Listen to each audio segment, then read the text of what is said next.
ನಾನ್ ಈ ತರ ಬಟ್ಟೆ ಹಾಕೊಂಡ್ರೆ ನೋಡ್ದವ್ರು ಏನ್ ಅನ್ಕೋತಾರೋ ಏನು? ನಾನು ಈ ತರ ಊಟ ಮಾಡಿದ್ರೆ ನೋಡ್ದವ್ರು ಏನ್ ಅನ್ಕೋತಾರೋ ಏನು? ನಾನ್ ಈ ಡಿಸಿಷನ್ ನ ತಗೊಂಡ್ರೆ ಜನ ಏನ್ ಮಾತಾಡ್ತಾರೋ ಏನೋ? ಸಂಬಂಧಿಕರ ಬಗ್ಗೆ, ಫ್ರೆಂಡ್ಸ್ ಬಗ್ಗೆ ಅಷ್ಟೇ ಯಾಕೆ ಎಷ್ಟೋ ಸಲ ನಮ್ ಮನೆಯವ್ರ ಬಗ್ಗೆನೆ ಇವ್ರೇನ್ ಅನ್ಕೋತಾರೆ, ಅವ್ರೇನ್ ಅನ್ಕೋತಾರೆ ಅಂತ ಸಾವಿರ ಆಲೋಚನೆಗಳು ಬಂದಿರುತ್ತೆ. ನಿಮಗೂ ಕೂಡ ಈ ತರ ಥಾಟ್ಸ್ ಮನ್ಸಲ್ಲಿ ಬಂದಿದ್ಯಾ? ಖಂಡಿತ ಬಂದಿರುತ್ತೆ. ಯಾಕಂದ್ರೆ ಯಾವ್ದಾದ್ರು ಒಂದ್ ಸ್ಟೇಜ್ ಅಲ್ಲಿ ನಾವೆಲ್ಲರೂ ಈ ತರ ಒಂದು ಗೊಂದಲಗಳಿಗೆ, ಒಂದಷ್ಟು ಒಪಿನಿಯನ್ಸ್ ಗಳಿಗೆ ಸಿಕ್ಕಾಕೊಂಡು ಏನ್ ಮಾಡೋದು ಅಂತ ಸ್ಟಕ್ ಆಗಿರ್ತೀವಿ. ಹಾಗಿದ್ರೆ ಈ ವಿಡಿಯೋನ ಕಂಪ್ಲೀಟ್ ಆಗಿ ನೋಡಿ.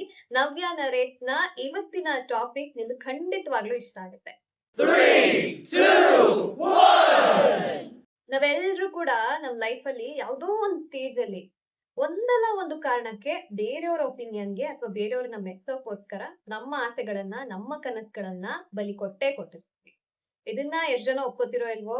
ಒಪ್ಕೊಂಡಿಲ್ಲ, ನಾನ್ ಹತ್ರ ಮಾಡಿಲ್ಲ ಅಂದ್ರೆ amazing, you are doing great ಅಂತ. ಆದ್ರೆ ಮೋಸ್ಟ್ ಈ ತರ ಒಂದು ಸಿಚುವೇಶನ್ಗೆ ಸಿಕ್ಕಾಕೊಂಡು ಕನಸುಗಳನ್ನ ಬಿಟ್ಕೊಡೋದು, ಆಸೆಗಳನ್ನ ಬಿಟ್ಕೊಡೋದು ಮಾಡಿರ್ತೀವಿ. ಸೊ ಇದ್ರ ಬಗ್ಗೆ ಒಂದು ಕಥೆ ಕೇಳಿ.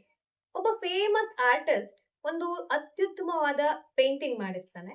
ಅದನ್ನ ಊರಲ್ಲಿ ಒಂದು ಚೌಕಟ್ಟಲ್ಲಿ ಇಟ್ಬಿಟ್ಟು ಒಂದು ಬೋರ್ಡ್ ಇಡ್ತಾನೆ ಕೆಳಗಡೆ. ನಿಮ್ಗೆ ಇದ್ರಲ್ಲಿ ಏನಾದ್ರೂ ಒಂದು ಮಿಸ್ಟೇಕ್ ಕಾಣಿಸಿದ್ರೆ ಕೆಂಪು ಮಾರ್ಕ್ ಮಾಡಿ ಅಂತ ಆ ಬೋರ್ಡ್ ಅಲ್ಲಿ ಇರುತ್ತೆ. ನೆಕ್ಸ್ಟ್ ಡೇ ಬಂದು ಅವ್ನು ನೋಡೋಷ್ಟ್ರಲ್ಲಿ ಆ ಚಿತ್ರ ಪೂರ್ತಿ ಹಾಳಾಗೋಗಿರುತ್ತೆ. ಯಾಕಂದ್ರೆ ಅದನ್ನ ನೋಡ್ದವ್ರೆಲ್ಲ ಅದು ಸರಿ ಇಲ್ಲ, ಇದು ಸರಿ ಇಲ್ಲ, ಅದು ಇದು ಅಂದ್ಬಿಟ್ಟು ಚಿತ್ರ ಪೂರ್ತಿ ಕೆಂಪು ಚುಕ್ಕೆಗಳೇ ಕಾಣಿಸ್ತಾ ಇರುತ್ತೆ. ಸೊ ಅವ್ನ್ ಏನ್ ಮಾಡ್ತಾನೆ, ನೆಕ್ಸ್ಟ್ ಡೇ ಅದೇ ಚೌಕಟ್ಟಿಗೆ ಹೋಗ್ಬಿಟ್ಟು ಈ ಒಂದು ಪೇಂಟಿಂಗ್ ಏನೆಲ್ಲ ಚುಕ್ಕೆಗಳಿರುತ್ತೆ, ಕೆಂಪು ಚುಕ್ಕೆಗಳು, ಅದನ್ನ ಇಟ್ಬಿಟ್ಟು ಕೆಳಗಡೆ ಬೇರೆ ಬೋರ್ಡ್ ಇಡ್ತಾನೆ. ಈ ಬೋರ್ಡ್ ಅಲ್ಲಿ ಏನಪ್ಪಾ ಇರುತ್ತೆ ಅಂತಂದ್ರೆ, ಈ ಚಿತ್ರದಲ್ಲಿ ಏನಾದ್ರೂ ತಪ್ಪುಗಳಿದ್ರೆ ಸರಿಪಡಿಸಿ ಅಂತ ಮೆನ್ಷನ್ ಆಗಿರುತ್ತೆ. ಸಂಜೆ ಬಂದು ಅದೇ ಆರ್ಟಿಸ್ಟ್ ಅವನದೇ ಪೇಂಟಿಂಗ್ ನ ನೋಡ್ತಾನೆ. ಆದ್ರೆ ಆ ಪೇಂಟಿಂಗ್ ಅಲ್ಲಿ ಇದ್ದಂತ ಯಾವ ಒಂದು ಕೆಂಪು ಚುಕ್ಕೆ ಕೂಡ ಸರಿ ಹೋಗಿರಲ್ಲ. ಯಾರಂದ್ರೆ ಯಾರು ಕೂಡ ಅದನ್ನ ಸರಿ ಮಾಡಿರಲ್ಲ. ಇದ್ರ ಸಂದೇಶ ಇಷ್ಟೇ: ನಮ್ ಲೈಫ್ ಅಲ್ಲಿ ನಮ್ಮನ್ನ ಜಡ್ಜ್ ಮಾಡೋಕೆ, ನಮ್ಮಲ್ಲಿರೋ ತಪ್ಪನ್ನ ಹುಡುಕೋದಿಕ್ಕೆ ಪ್ರಪಂಚದಲ್ಲಿ ಸಾವಿರ ಜನ ಇದ್ದಾರೆ.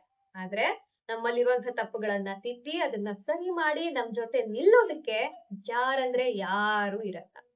ಹಾಗಿದ್ಮೇಲೆ ಅಂಥ ಜನರ ಬಗ್ಗೆ, ಅವರ ಒಪಿನಿಯನ್ಸ್ ಬಗ್ಗೆ ನೀವ್ ಯಾಕೆ ತಲೆ ಕೆಡಿಸ್ಕೊತೀರಾ? ನಿಮ್ ಜೀವನದ ರಿಮೋಟ್ ಅನ್ನ ಇನ್ಯಾರ್ದೋ ಕೈಗೆ ಕೊಡ್ಬೇಡಿ. ಸೊ ನೀವು ನೆನ್ಪಿಡ್ಕೋಬೇಕಾಗಿರುವಂತ ವಿಷಯಗಳು ಇಷ್ಟೇ. ಮೊದಲನೇದಾಗಿ, ನೀವ್ ಇಷ್ಟಪಡುವಂತ ಕೆಲ್ಸವನ್ನ ಯಾರಿಗೂ ತೊಂದ್ರೆ ಆಗ್ದಲೇ ಇರೋ ತರ ಮಾಡಿ.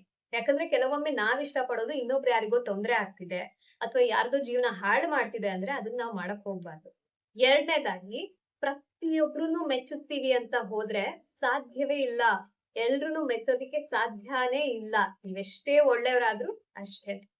ಮೂರನೇದಾಗಿ, ಸೆಲ್ಫ್ ಲವ್ ಅಂದ್ರೆ ಸ್ವಾರ್ಥ ಅಲ್ಲ, ಅದು ನಿಮ್ಮ ಗೌರವ. ನಿಮ್ ಜೀವನದಲ್ಲಿ ನೀವೇ ಮೇನ್ ಕ್ಯಾರೆಕ್ಟರ್, ಇನ್ನೊಬ್ರಲ್ಲ, ಅವ್ರ ಒಪಿನಿಯನ್ಸ್ ಕೂಡ ಅಲ್ಲ. ಈ ಮಾತುಗಳು ನಿಮ್ ಮನ್ಸನ್ನ ಮುಟ್ಟಿದ್ರೆ ಈ ವಿಡಿಯೋನ ಲೈಕ್ ಮಾಡಿ, ಜೊತೆಗೆ ನಿಮ್ಗೆ ಏನ್ ಅನ್ಸ್ತು ಅನ್ನೋದನ್ನ ಕಾಮೆಂಟ್ ಸೆಕ್ಷನ್ ನಲ್ಲಿ ಹಂಚ್ಕೊಳ್ಳಿ. ಅಂಡ್ ಈ ತರದೇ ಮತ್ತಷ್ಟು ವಿಷಯಗಳ ಜೊತೆಗೆ ನಾನ್ ಬರ್ತೀನಿ. ಸೊ ನವ್ಯ ಶೆಟ್ಟಿ ಯೂಟ್ಯೂಬ್ ಚಾನೆಲ್ ನ ಸಬ್ಸ್ಕ್ರೈಬ್ ಆಗಿ ಮರಿಬೇಡಿ. ಅಂಡ್ ಎಲ್ಲದಕ್ಕಿಂತ ಹೆಚ್ಚಾಗಿ ಟೇಕ್ ಕೇರ್, ಹ್ಯಾಪಿ ಲಿವಿಂಗ್.